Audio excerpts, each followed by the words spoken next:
Hi, my name is Ashley Wester. I'm going to be showing you how to make a beautiful charcuterie board for this upcoming holiday season. I love entertaining this way, and it's such a fun visual way to present food. I have given my recommendations for a couple really cool products. There's a couple elements that I like to consider when I'm creating this board. The first element that I like to do is the platter.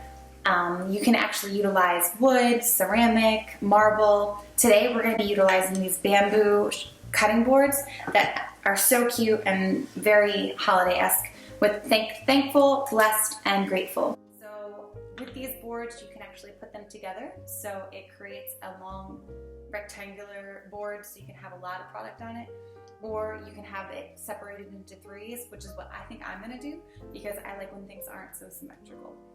So the platter is going to be the first element. The second element is going to be the dishes.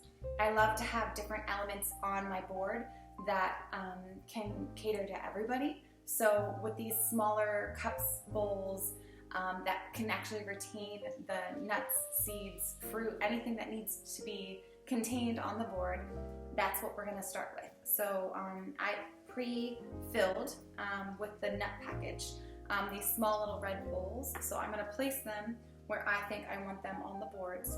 And this is going to kind of help outline where you want all your product to go. The third element that I like to consider is the cheese. We are going to be working with the Boar's Head Manchego cheese. It's a sheep's milk cheese. It's firm, dry, very flavorful. It's my absolute favorite. And so when you're doing a charcuterie board, rule of thumb for me, I like to try to do 3 different cheeses. So I would like a hard cheese for different texture and flavor profile. Then a soft, creamier cheese like a brie or a goat cheese. And then a third would be the blue.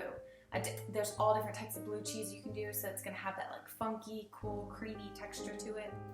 With this cheese, that inedible rind, I like to cut off. I love the shape of this wedge to be a triangle form for our cutting boards. So I'm going to remove the rind first, and then I'm actually going to cut it into these triangle forms. And I love this cheese. This is by far, this one and like a really sharp cheddar, they're my go-to for these charcuterie boards. I'm going to cut this whole block. And with the charcuterie board, you always want to start with the larger items first. So usually the cheese is the largest form. And so you're going to cut all of it and then lay it out where exactly you want it. The next element that we're going to focus on is the meat. So there are the dry cured products, the charcuterie products. I have chosen for these boards are going to be the Boar's Head Italian dried sausage. And so it's an old world Italian product.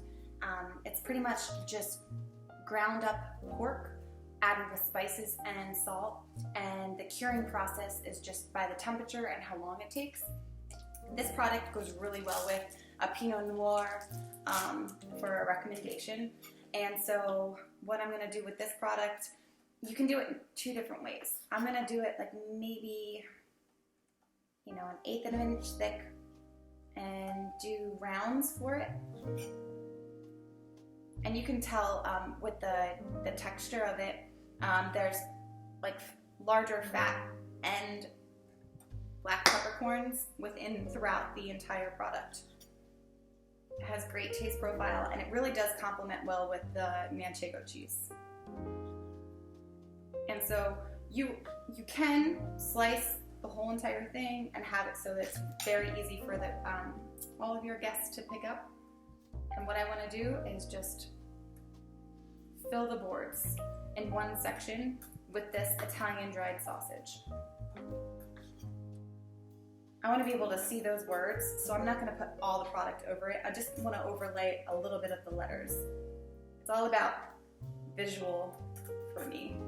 I love to be able to push and pull with the different shapes and colors of all this product as well.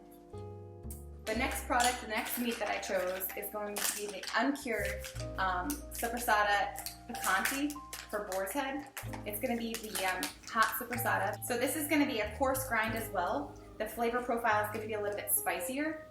And with the boar's head sopressata, there is going to be a casing on the exterior of it. So make sure you peel that off.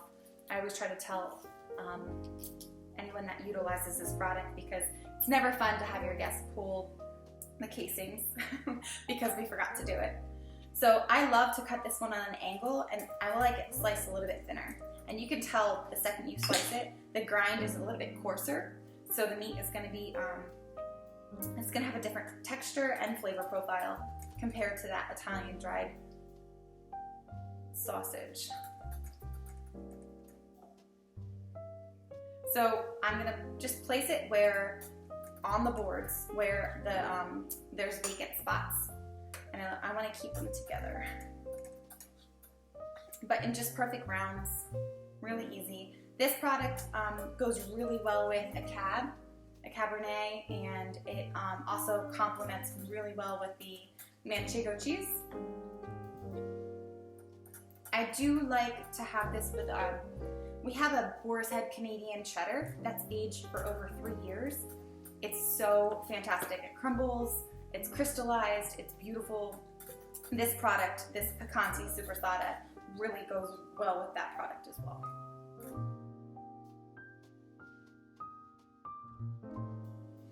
Adding produce actually adds color and freshness to the boards, and you're able to utilize any type of fruit, fresh fruit that's in season. I love to do, if you are to do grapes, just cut them into smaller bundles, so then your guests can actually just grab a bundle instead of trying to just pick one off of each one. That's a cute little tip. I love to have the fresh fruit have a pop of color. I'm all about color and shapes and forms.